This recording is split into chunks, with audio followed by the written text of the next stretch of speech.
So, hello guys, welcome back to Pharmaloga. In this video, we are going to discuss about the syllabus of 6th semester B.Pharm. Okay, first of all, we need to know which are all the subjects we are studying in this semester. So, that's 6th semester. Okay. ആറാമത്തെ സെമിസ്റ്ററിൽ 6 വിഷയങ്ങളാണ് നമുക്ക് പഠിക്കാനുള്ളത്. അത് ഏതൊക്കെയാണെന്ന് നോക്കാം.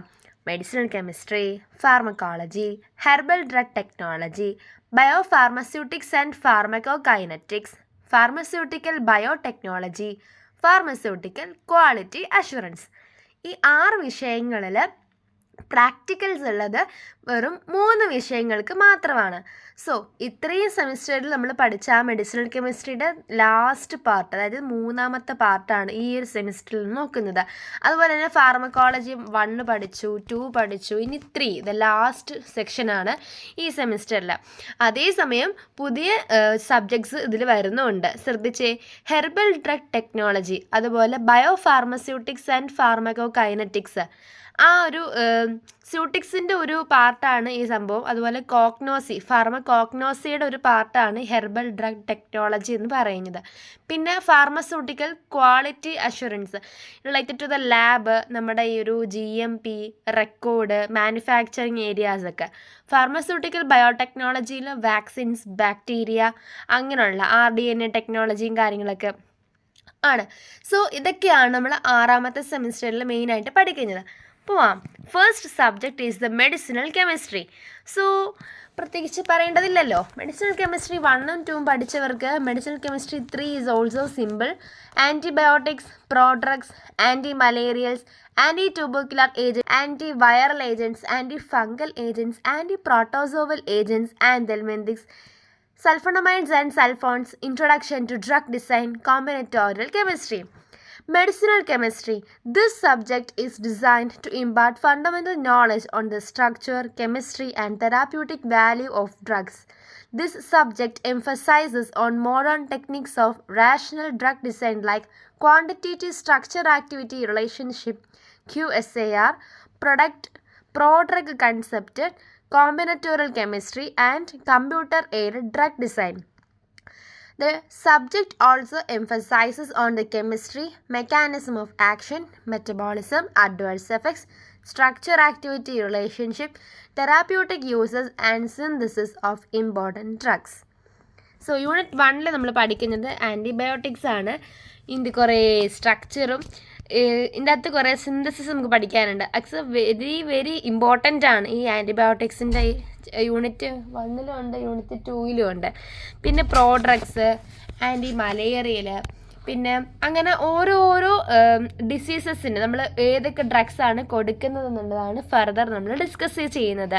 പിന്നെ ഇതിൽ നിന്ന് ഒരു ബന്ധമില്ലാത്തതാണ് യൂണിറ്റ് 5ൽ നമ്മൾ ഇൻട്രൊഡക്ഷൻ ടു ഡ്രഗ് ഡിസൈൻ എന്ന് പറയുന്ന ഒരു special ടോപ്പിക്കാണത്.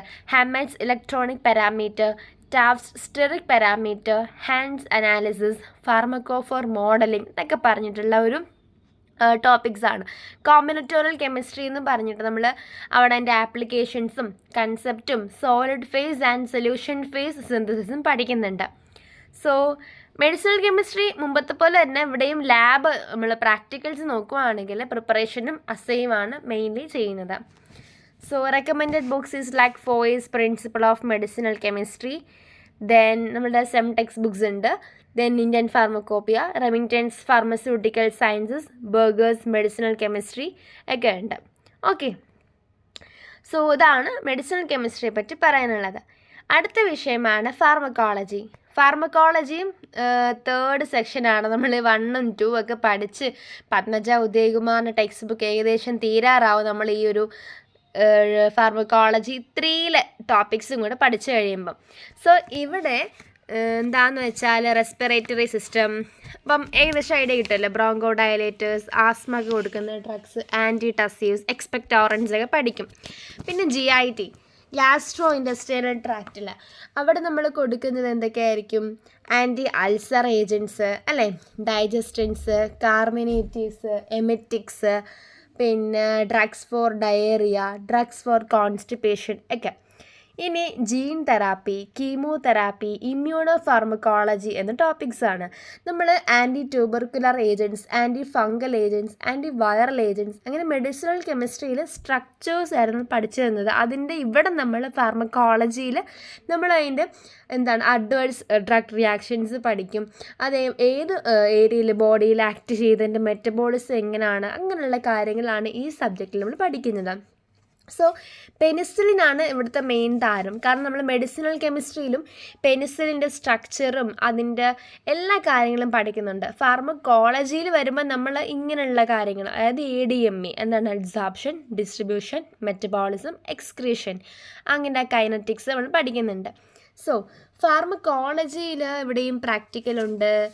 So anti allergic activity by mast cell stabilisation assay, പിന്നെ anti convulsant effect of drugs by MES and PTZ method, അങ്ങനെയൊക്കെ. സോ ബയോസ്റ്റാറ്റിസ്റ്റിക്സ് മെത്തേഡ്സ് ഉണ്ട്. സ്റ്റഡി ഓഫ് ദി ഡ്രഗ് ആക്ടിവിറ്റിയും effect of drugs on various system. I think ഇത് കമ്പ്യൂട്ടറിലൊക്കെ ആയിരുന്നു ഞങ്ങളൊന്ന് ചെയ്തിട്ടുണ്ടായിരുന്നത്. പ്രത്യേകിച്ച് ലാബിലുള്ള പരിപാടികൾ ഇവിടെ കുറവാണ് ഈ സെമിസ്റ്ററിൽ ഫാർമക്കോളജിയിൽ. സോ ഇങ്ങനെയൊക്കെയാണ് കാര്യങ്ങൾ. പിന്നെയാണ് ഓൾറെഡി പറഞ്ഞല്ലോ ഫാർമക്കോളജിയുടെ text books, KD Tripathi essentials of the medical pharmacology, അതുപോലെ ഗുഡ്മാൻ ആൻഡ് ഗിൽസ്മാൻ, പിന്നെ പത്മജ ഉദയകുമാറിൻ്റെ മെഡിക്കൽ ഫാർമക്കോളജി, അങ്ങനെയൊക്കെയാണ് ടെക്സ്റ്റ് ബുക്സ്. സിലബസ് റെഫർ ചെയ്തിട്ട് വേണം, നോക്കിയിട്ട് വേണം ഈ ടെക്സ്റ്റ് ബുക്ക് റെഫർ ചെയ്യാനായിട്ട്. ഓക്കെ, അത് സിലബസിൽ ഓൾറെഡി കൊടുത്തിട്ടുണ്ട്. റെക്കമെൻഡഡ് ബുക്സിൻ്റെ ലേറ്റസ്റ്റ് എഡിഷൻ വേണം നമ്മൾ പഠിക്കാനായിട്ട്. So next subject is our herbal drug technology. Okay, ഇത് കേൾക്കുമ്പോൾ തന്നെ ഇതൊരു പേടിയൊക്കെ തോന്നും. ഫാർമക്കോഗ്നോസിയുടെ മറ്റൊരു മുഖമാണ്. ചെറിയൊരു വ്യത്യാസം എന്താണെന്ന് വെച്ചാൽ നമ്മളിവിടെ ന്യൂട്രാസൂട്ടിക്കൽസ് എന്ന ടോപ്പിക്സ് ഒക്കെ പഠിക്കുന്നുണ്ട്. ഹെർബൽ ഫോർമുലേഷൻ, ഹെർബൽ കോസ്മെറ്റിക്സ്, അതുപോലെ നമ്മൾ ഹെർബ് എന്താണ് എന്ന കാര്യങ്ങൾ നോക്കുന്നുണ്ട്. ബയോഡൈനാമിക് അഗ്രികൾച്ചർ, ഷെഡ്യൂൾ Tയെ പറ്റി വിശദമായിട്ട് നമ്മളിവിടെ പഠിക്കുന്നുണ്ട്. So herbal drug technology gives the student the knowledge of the basic understanding of herbal drug industry, the quality of raw material, guidelines for quality of herbal drugs, herbal cosmetics, natural sweeteners, nutraceuticals, etc. The subject also emphasizes on good manufacturing practices, patenting and regulatory issues of herbal drugs. ഇനി ഇതിൻ്റെ practical session വളരെ interesting ആണ്. നമുക്ക് ഇതിൻ്റെ അകത്ത് ash value കണ്ടുപിടിക്കും, moisture content, extractive value, alcohol content of asava and arishta ഒക്കെ ചെയ്യും. ഹെർബൽ കോസ്മെറ്റിക്സിൻ്റെ പ്രിപ്പറേഷനും നമ്മൾ ലാബിൽ ചെയ്യാറുണ്ട്. ഫോമിംഗ് ഇൻഡെക്സും സ്വെല്ലിംഗ് ഇൻഡെക്സും നമ്മൾ കണ്ടുപിടിക്കും. നല്ല നമുക്ക് ഈ ലിപ്സ്റ്റിക്കൊക്കെ ഉണ്ടാക്കാൻ ഇഷ്ടമുള്ളവർ കാണത്തില്ലേ, നമ്മൾ ഈ കോസ്മെറ്റിക്സ് ഒക്കെ ഇവിടെ ഉണ്ടാക്കും. ഈ വാനിഷിങ് ക്രീം, കോൾഡ് ക്രീം, മനസ്സിലായോ? അതുപോലുള്ള നമ്മൾ ഹെർബൽ കോസ്മെറ്റിക്സ്, ഹെർബൽ ഇൻഗ്രീഡിയൻസിൻ്റെ സഹായത്തോടു കൂടി നമ്മൾ ഒരു സിന്തറ്റിക് ആയിട്ടും ഒന്നും ആഡ് ചെയ്യാണ്ട് നമ്മൾ ഹെർബൽ ഇൻഗ്രീഡിയൻസ് വെച്ചുകൊണ്ട് നമ്മൾ ഈ ഒരു കോസ്മെറ്റിക്സ് ഉണ്ടാക്കും. അതുപോലെ analysis of the fixed oils നമ്മൾ ഈ ഒരു സബ്ജക്റ്റിൻ്റെ പ്രാക്ടിക്കൽസിൽ ചെയ്യുന്നതാണ്. ടെക്സ്റ്റ് ബുക്സ് നോക്കുകയാണെങ്കിൽ ഫാർമക്കോഗ്നോസി ബൈ കൊക്കാട്ടെ, അതാണ് നമ്മുടെ സ്ഥിരം ആൾ. പിന്നെ text book of the pharmacognosy by Tyler, essential of the pharmacognosy by doctor SS Ansari. ഇതൊക്കെയാണ് ഹെർബൽ ഡ്രഗ് ടെക്നോളജിയിൽ main text books. So this is all about the third subject of the 6th semester B.Pharm. അടുത്ത സബ്ജക്റ്റാണ് bio pharmaceutics and pharmacokinetics. ഇതെങ്ങനെ പഠിച്ചെഴുതിയെന്ന് ഇപ്പോഴും ഒരു ഭയങ്കര ഒരു ഇത് തന്നെ, തോത്തൊരു വിഷയമായിരുന്നു. കുറേ ഡെറിവേഷനും ഇക്വേഷനും ഗ്രാഫും വന്ന് അതപ്പോൾ നമുക്ക് 1-2 ആണെങ്കിൽ നമുക്ക് ഓക്കെ ഇങ്ങനെയൊക്കെ എഴുതി. ഇതങ്ങനെയല്ല, ഇഷ്ടം പോലെ ഉണ്ട്. ഒരു യൂണിറ്റ് 3, 4, 5 കുഴപ്പമില്ല കേട്ടോ. യൂണിറ്റ് 2, 3, 4 ഒക്കെ ഈ തകർത്ത് നമുക്ക് അറിയാവുന്ന ചോദിച്ചാൽ എന്തൊക്കെയോ അറിയാം. പക്ഷേ ഈ ഡെറിവേഷനൊക്കെ നമുക്കിപ്പോൾ ഒരെണ്ണം പഠിച്ചിട്ട് അടുത്തതിലോട്ട് പഠിച്ചു കഴിയുമ്പോൾ പിന്നെ കഴിഞ്ഞത് മറന്നു പോകും. അങ്ങനത്തെ പ്രശ്നമുണ്ട്. ഈ ഫാർമസ്യൂട്ടിക്സിൽ ഫസ്റ്റ് യൂണിറ്റിൽ we are discussing about the introduction to biopharmaceutics. അഡ്സോപ്ഷനാണ്. നമ്മൾ ഓൾറെഡി പറഞ്ഞു കൈനറ്റിക്സിൽ നമ്മൾ ADME ആണ് അല്ലേ, അഡ്സോപ്ഷൻ, ഡിസ്ട്രിബ്യൂഷൻ, മെറ്റബോളിസം, എക്സ്ക്രീഷൻ.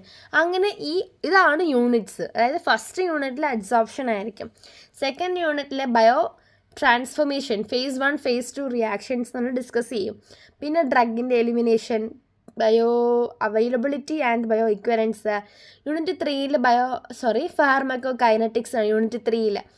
പിന്നെ യൂണിറ്റ് 4 മൾട്ടി കമ്പാർട്ട്മെൻറ്റ് മോഡൽസ് ഉണ്ട്. Unit 5 non linear pharmaco kinetics. ഇതിന് പ്രാക്ടിക്കൽസ് ഇല്ല, അതാണ് ഏറ്റവും വലിയ ആശ്വാസം. This subject is designed to impart knowledge and skills necessary for dose calculations, dose adjustments and to apply biopharmaceutics theories in practical problem solving. Basic theoretical discussions of the principles of biopharmaceutics and pharmacokinetics are provided to help the students to clarify the concept. അപ്പം സത്യം പറഞ്ഞാൽ ഇതിന് practicals ഉണ്ടായിരുന്നെങ്കിൽ നമുക്ക് കുറച്ചും കൂടെ ഈ theoretically പറയുന്ന കാര്യങ്ങൾ നമുക്ക് മനസ്സിലായേനെ. പക്ഷെ ഇവിടെ എന്താണ്, തിയറി മാത്രമേ പഠിക്കാനുള്ളൂ. അതുകൊണ്ട് തന്നെ നമ്മൾ ജസ്റ്റ് ഇക്വേഷൻ പഠിക്കുക, കാണാപ്പാഠം എഴുതുക, ഗ്രാഫുകൾ പഠിക്കുക, അങ്ങനെ കുറേ കാര്യങ്ങൾ ഇതിനകത്തുണ്ട്. മെയിൻലി ഗ്രാഫുകളൊക്കെയാണ് നമ്മൾ ശരിക്കും മനസ്സിലാക്കി പഠിച്ചെങ്കിൽ മാത്രമേ ഈ ഒരു സബ്ജക്റ്റ് നമുക്ക് പാസ്സാവാൻ പറ്റത്തുള്ളൂ.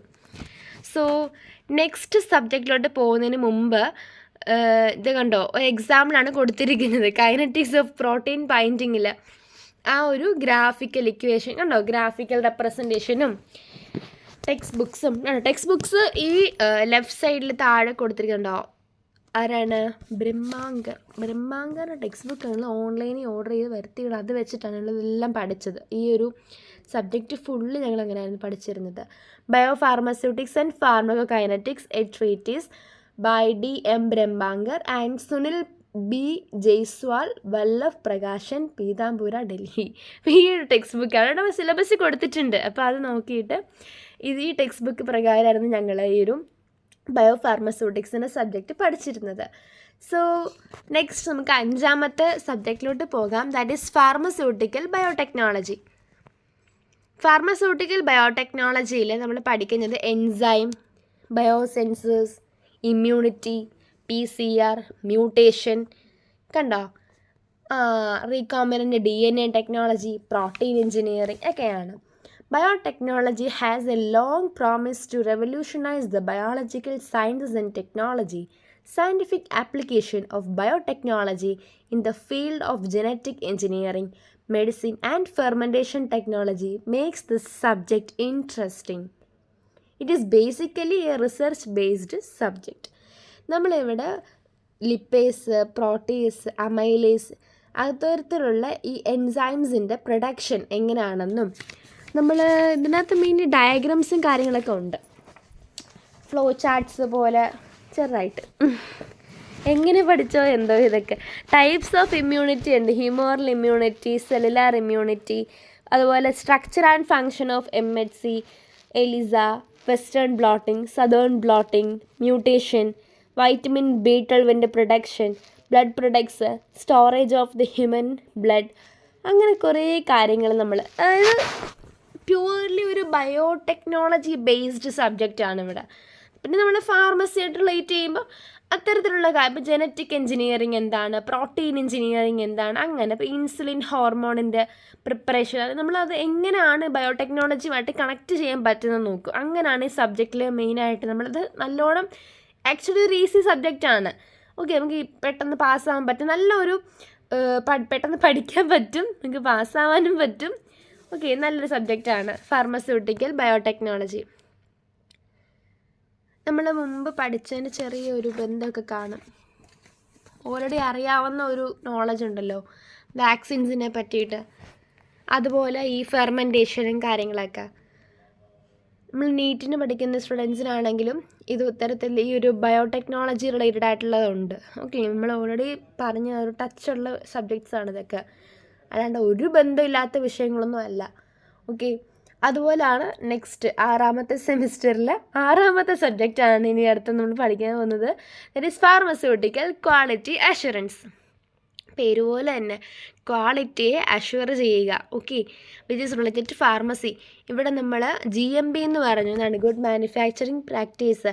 അതുപോലെ നമ്മളിങ്ങനെ കൊടുക്കത്തില്ല ISO സർട്ടിഫൈഡ് ആണ്, ISO അതിൻ്റെ ഓവർവ്യൂ, ബെനിഫിറ്റ്സ്, എലമെൻറ്റ്സ്, അതിൻ്റെ രജിസ്ട്രേഷനായിട്ടുള്ള സ്റ്റെപ്പുകൾ എന്തൊക്കെയാണ്, NABL അക്രഡിറ്റേഷൻ, അതുപോലെ ഒരു കമ്പനി അല്ലെങ്കിൽ ഒരു മാനുഫാക്ചറിങ് യൂണിറ്റ് നമ്മൾ നോക്കുമ്പോൾ അവിടുത്തെ warehousing, equipments, raw materials, premises, quality control, good laboratory practices, complaints, documentation, calibration, validation, ICH guidelines എല്ലാം നമ്മൾ ഈ സബ്ജക്റ്റിൽ പഠിക്കുന്നുണ്ട്. ഇതിനും പ്രാക്ടിക്കൽ ഇല്ല. പിന്നെ calibration of the pH meter, ഇതിനൊരു ടെക്സ്റ്റ് ബുക്ക് ഞങ്ങൾ വാങ്ങിച്ചിട്ടുണ്ടായിരുന്നു. ഞങ്ങൾ അത് വെച്ചിട്ടായിരുന്നു പഠിച്ചിട്ടുണ്ടായിരുന്നത്. റീഡ് ടു റീഡ് എന്നും പറഞ്ഞ് മഞ്ഞ കളറിൽ കൊടുത്തിട്ടില്ലേ, അതായിരുന്നു ഞങ്ങൾ താക്കൂർ പബ്ലിക്കേഷൻസിൻ്റെ ടെക്സ്റ്റ് ബുക്കായിരുന്നു. അത് വെച്ചിട്ടായിരുന്നു പഠിച്ചിട്ടുണ്ടായിരുന്നത്. അപ്പോൾ അതിൻ്റെ അകത്ത് സിലബസ് പ്രകാരമുള്ള എല്ലാ ടോപ്പിക്സും കൊടുത്തിട്ടുണ്ട്. കുറച്ച് മനസ്സിലാക്കാൻ പാടാണ്, കാരണം നമുക്ക് ഈ വാലിഡേഷൻ, കാലിബ്രേഷനൊക്കെ വരുമ്പോഴേ നമ്മളത് ഒരു ഇമാജിൻ ചെയ്ത് അങ്ങനെ നടക്കുന്നത് പോലെ. അപ്പോൾ റെക്കോർഡ്സ്, ഡോക്യുമെൻറ്റേഷനൊക്കെ എങ്ങനെ മെയിൻറ്റെയിൻ ചെയ്യണം, ഫുള്ള് തള്ളി എഴുതുന്ന ഒരു വിഷയമാണ് ക്വാളിറ്റി അഷുറൻസ്. പിന്നെ ക്വാളിറ്റി ബൈ ഡിസൈൻ, അതുപോലെ ICH ഗൈഡ് ലൈൻസ് ആണ് തകർത്ത് പഠിക്കാനുള്ളത്. ഈ Q സീരീസ് ഗൈഡ് ലൈൻസ്, അതുപോലെ അതിൻ്റെ ടെസ്റ്റിംഗ് ഗൈഡ് ലൈൻസ് ഉണ്ട്. പിന്നെ disqualification of testing facilities, test and control articles. എത്ര പഠിച്ചാലും ഇത് തീരത്തില്ല, അതുപോലത്തെ ഒരു വാസ്റ്റ് സബ്ജക്റ്റാണ്. അതിൻ്റെ അകത്ത് കുറേ പഠിക്കാനുണ്ട്. അതായത് ഈ Q കൊണ്ട് തുടങ്ങുന്ന തന്നെ quality control, quality assurance, okay, quality maintenance, അങ്ങനെയൊക്കെ ഉണ്ട്. പിന്നെ GMP, TQM എന്നും പറയും, ടോട്ടൽ ക്വാളിറ്റി മാനേജ്മെൻറ്റ്. കുറേ ഷോർട്ട് ടേംസ് തന്നെ ഇതിൻ്റെ അകത്ത് പഠിക്കാനുണ്ട് നമുക്ക്. ഓക്കെ, സോ ഇതൊക്കെയാണ് നമുക്ക് 6th സെമിസ്റ്ററിൽ നമ്മൾ പഠിക്കുന്ന 6 സബ്ജക്ട്സ്. ഓക്കെ, ആദ്യത്തെയായിരുന്നു മെഡിസിനൽ കെമിസ്ട്രി, ദെൻ ഫാർമക്കോളജി. അത് കഴിഞ്ഞ് നമ്മൾ നോക്കിയത് എന്താണ്, ഹെർബൽ ഡ്രഗ് ടെക്നോളജി, പിന്നെ bio pharmaceutics and pharmacokinetics, pharmaceutical biotechnology, then pharmaceutical quality assurance. 6th സെമിസ്റ്ററിൽ 6 സബ്ജക്ട്സ് ആണ്. So it's some difficult to cover all the 6 subjects. നമ്മൾ ഒരു വിഷയത്തിന് മാത്രം ഇമ്പോർട്ടൻസ് കൊടുത്ത് പഠിക്കരുത്. 6നും 6 ഒരേ ഈക്വലി നമ്മൾ 6 സബ്ജക്റ്റിനും ഒരേപോലെ പ്രാധാന്യം കൊടുത്ത് പഠിക്കുക. എങ്കിലും നമുക്ക് ഫസ്റ്റ് അറ്റംപ്റ്റിൽ തന്നെ നമുക്ക് എല്ലാം പാസ്സാവാൻ പറ്റത്തുള്ളൂ. ഓക്കെ, പ്രാക്ടിക്കൽസ് ഉള്ള സബ്ജക്ട്സ് ഇല്ലേ, അത് നമുക്ക് പിന്നെയും ടച്ച് കാണും. കാരണം നമ്മൾ ലാബിൽ പോകുന്നു, സിനോപ്സിസ് എഴുതുന്നു, വൈവ കൊടുക്കുന്നു, അപ്പോൾ നമുക്ക് കുറച്ചും കൂടെ അറിയാം അല്ലേ, അങ്ങനെയെങ്കിലും നമ്മൾ പഠിക്കുന്നുണ്ട്. പക്ഷെ ഈ പ്രാക്ടിക്കൽസ് ഇല്ലാത്ത സബ്ജക്റ്റിൻ്റെ കാര്യമാണ് കുറച്ച് ബുദ്ധിമുട്ട്. കാരണം നമ്മൾ എക്സാമിന് തലേ ദിവസമായിരിക്കും അതിന് വേണ്ടി ഇരുന്ന് പഠിക്കുന്നത്. ഇപ്പം എക്സ്പെഷ്യലി ക്വാളിറ്റി അഷുറൻസ് അല്ലെങ്കിൽ ബയോ ഫാർമസ്യൂട്ടിക്സ് ആണേലും. പിന്നെ നിങ്ങളെ പഠിപ്പിക്കുന്ന ടീച്ചേഴ്സും കിട്ടുന്ന നോട്ടും അനുസരിച്ചിരിക്കും ബാക്കിയുള്ള കാര്യങ്ങൾ. സോ മെഡിസിനൽ കെമിസ്ട്രിക്കും ഇതോടുകൂടി നമ്മൾ അന്ത്യം കുറിച്ചിരിക്കുന്നു. ഫാർമക്കോളജിയും ഇനിയില്ല. നമുക്ക് 6th സെമിസ്റ്ററിൽ തന്നെ ഇനി ആ ഒരു സബ്ജക്ട്സ് ഇനി തീർന്നു, അതിനി കാണത്തില്ല. 7th നമുക്ക് വേറെ സബ്ജക്ട്സും കാര്യങ്ങളാണ് ഇനി ഉള്ളത്. So thank you, have A nice day.